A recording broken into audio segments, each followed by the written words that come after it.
It is amazing and scary what the medical community will do with a child if mom says something's up.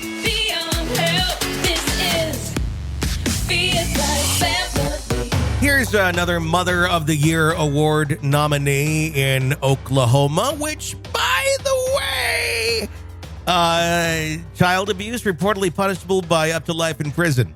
So after hearing all of this, you tell me what your vote is for on this case.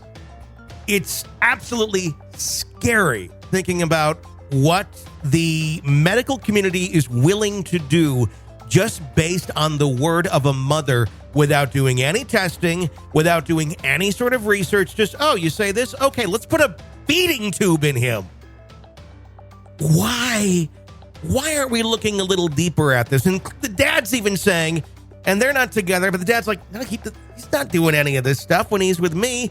But the mother kept saying, oh, no, when he's with me, he has trouble eating, using his hands, speaking, controlling his bowels. And the doctor said, okay, yeah, we can run that through insurance. Yeah, I think you're covered. I think you're covered for that. Which makes you wonder a little bit, the fact that you are literally changing someone's life without doing any sort of testing that shows that, yes, this child actually needs this. I would think that would be medical malpractice, don't you? This same sort of thing happened in Springfield with the Dee Dee Blanchard case, in which her daughter ultimately killed her mom. Rightfully so, because it was the only way to get away from this truly evil human being that ends up having a diagnosis. And I believe this is a disorder, but at the same point, it doesn't excuse your crimes. We're talking about Munchausen syndrome by proxy. This is when you either believe or you tell everybody you believe that this person has a terminal illness, and you literally treat them while at the same time, there's a little motive there. We can't say that it's just, I feel like I need to feed this child through a tube, but it's also, hey, everybody thinks this is true. I'm gonna go to charities. I'm gonna ask for some money. This is gonna be great. Eventually, it does kind of catch up to you. So there were some reports saying, let's examine this a little bit more. Let's just be sure that this is actually going on.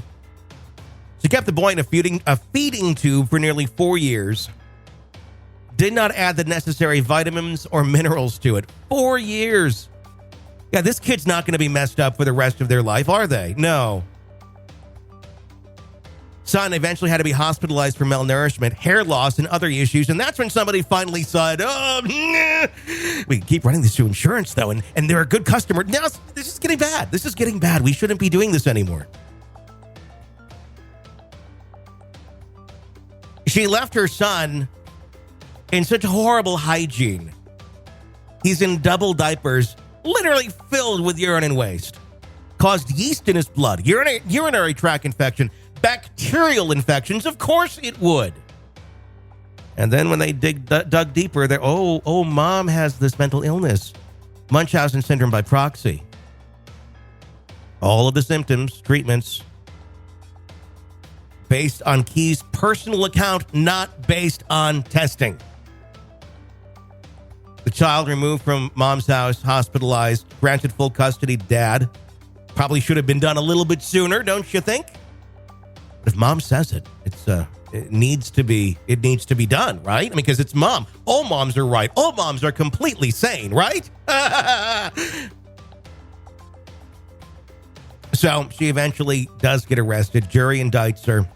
6 counts of child abuse, 2 counts of child neglect.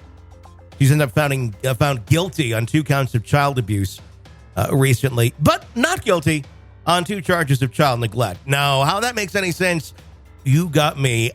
I just can't wait now to hear the verdict, because one can only hope that judge says, yeah, you get life. Be it like